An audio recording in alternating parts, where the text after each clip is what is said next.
Rhaenyra Targaryen has won the Iron Throne, but now the real hard work begins. She must keep hold of it, as the war is far from over.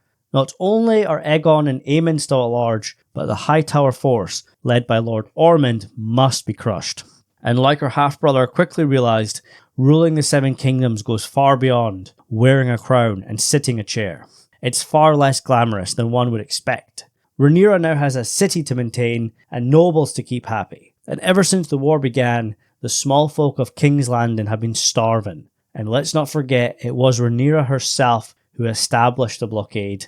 So it's her turn to suffer the wrath of her subjects, as they will look to her as the source of all their problems. As Rhaenyra declares in the trailer, she must justify her father's faith in her. And even though she's had her moment, she took the head of her enemy and ascended those famous steps, let's not kid ourselves.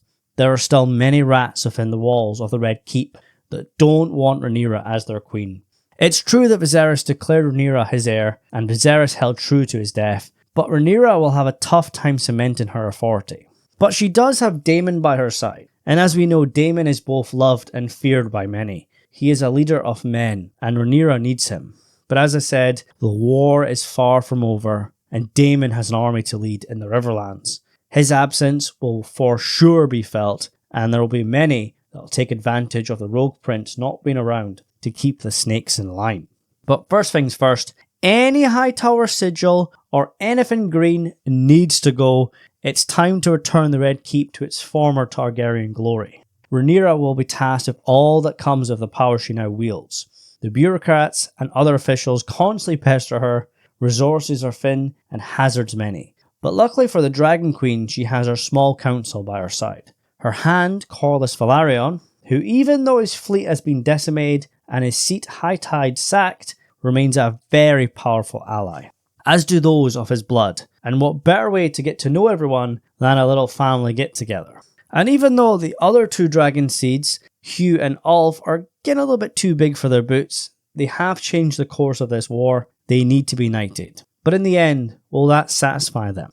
But I'll tell you what, someone who has proved himself is the commander of the Gold Cloaks, Luther Largent, and after what went down on Dragonstone, there will be several new vacancies on Team Black.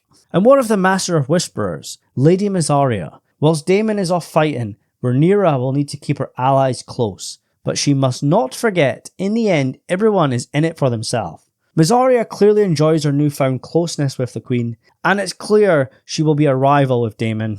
Honestly guys, they just have to have that threesome and get it over and done with. But all jokes aside guys, any slip up Daemon makes, Mysaria will be on his case. And I fully expect it to be related to Daemon's mission in tracking down Sheepstealer's rider. Daemon will be a very busy boy this season. Not only does he need to track down Sheepstealer, he has a war to win. Enter Ormond Hightower, who has the small matter of Viserys and Alicent's youngest son as a ward, and Daemon, like his older brothers Aegon and Aemond, must die for Rhaenyra to go unchallenged. It's clear Ormond's intentions are to put the young dragon rider, who was raised in Old Town, on the throne, and Daemon would be a Hightower king in all but name. But there's not a chance in hell that this blonde kid is the real deal. Daemon is absolutely the kid from the very first episode with ginger hair, and remember, Westeros doesn't have Facebook. Daemon has probably never met his youngest nephew before. But I'll tell you what the giveaway will be. Daemon's dragon Tessarion, the Blue Queen. What's the bet that when this blonde imposter is presented to Daemon, Tessarion doesn't flinch? That'll be your dead giveaway when she reacts to the ginger kid. But back to the capital. Is Alicent becoming an advisor to her former best friend, even after Rhaenyra took her father's head? Is Alicent playing the survival game? Does she think her best place is by Rhaenyra's side? Or is she biding her time to get revenge? If you aren't on board with Alicent being one of the big three alongside Daemon and Rhaenyra, then guys, you're in for a rude awakening. I know there are some that would love for Alicent to be put in chains, but Rhaenyra is clearly hanging on to whatever friendship they used to have. And to be honest, Alicent did her best in keeping her end of the bargain. I'm sure it won't be just the audience who are debating Alicent's intentions. I'm sure there will be characters, as well as people watching the show, that want to see her in chains. We know that Mysaria and Daemon aren't keen on Alicent and have questioned Rhaenyra's thinking. And from previous trailers, it looks like Alicent won't be sticking around King's Landing for the entire season. It for sure looks like she will go to Harrenhal in the Riverlands, hundreds of miles away. Either that, or is she part of one of Aemon's visions? Please don't have any more Aemon mummy issues. No, I don't need to see that. We've seen that enough. We saw it with Damon as well. If they do that, I'm going to shut my eyes.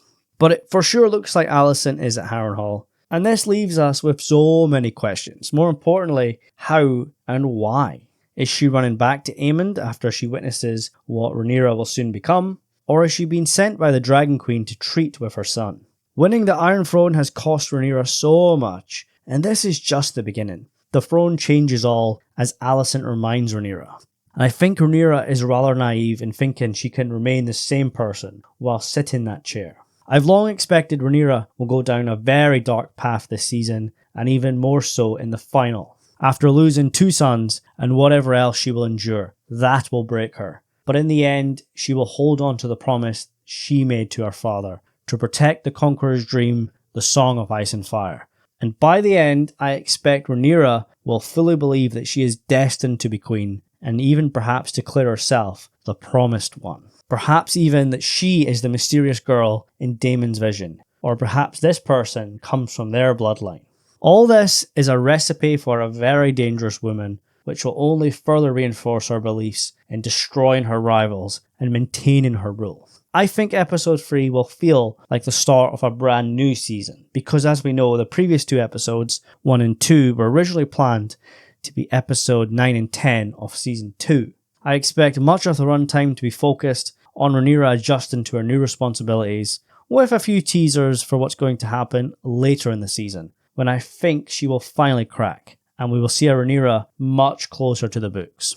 Let's just hope it's handled much better than what happened with Daenerys Targaryen. If only the story ended last episode with Rhaenyra on the Iron Throne. As for other characters, we have nothing on Aegon or Aemond. Aegon is travelling with Larys to Rook's Rest, and to be honest, I wouldn't mind if he sat out an episode and then came back when he returns to the scene of the crime. Not every character needs to show up for 2 minutes with the sole purpose of reminding the audience that they exist, and his brother Aemond is likely bedbound from his wound and is receiving a little TLC from Alice Rivers. I can only imagine the nightmares that await the Prince Regent. I wouldn't be surprised if, like his brother, he sits this one out, and to be honest, I would prefer it if they focused only on Rhaenyra at King's Landing, Daemon's war against Ormond Hightower, and maybe 1 or 2 more plotlines. You guys know I wasn't completely blown away by the first episode, but loved the majority of the second, especially the ending. Let's just hope the momentum continues for the remainder of the season. Anyways guys, thanks for watching, take care, and I'll see you soon.